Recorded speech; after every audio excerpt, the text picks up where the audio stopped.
can a director transfer the assets to themselves to offset them against monies the company owes to them? Very, very common question of a director for a company that is going into insolvent liquidation. And the answer is no, no, no. Absolutely not. It is a complete and utter non-starter. But let's examine exactly why that is the case. Now, first of all, I'm going to highlight the legislation, okay, in terms of what's going on. And then I'm going to explain the logic.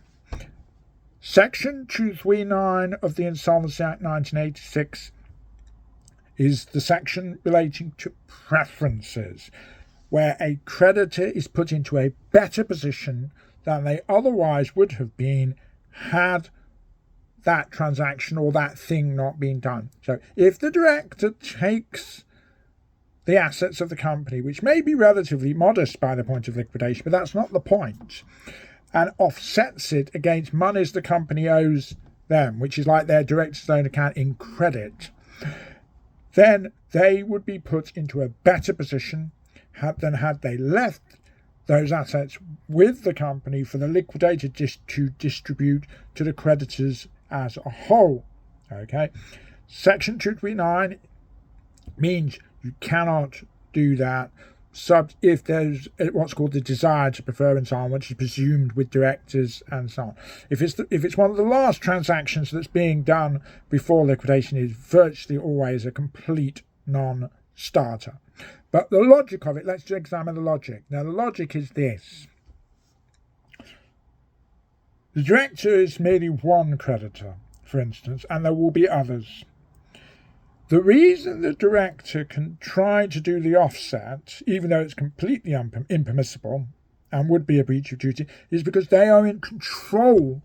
They've got their hands on the assets. The other creditors are distant.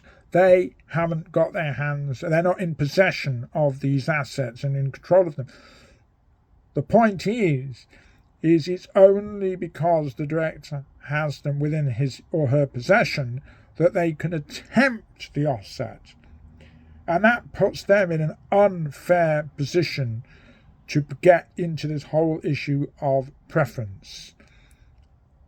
If all the creditors had access to the assets, which effectively is what liquidation is kind of about, then the director wouldn't have had the offset unique to them. It would be spread around. And that is the logic under Section 239 of the Insolvency Act, and that's why a director cannot take the company assets, offset them against their loan account when they're setting up another company and starting to trade again. Questions, queries, concerned, give us a shout. We know insolvency inside out.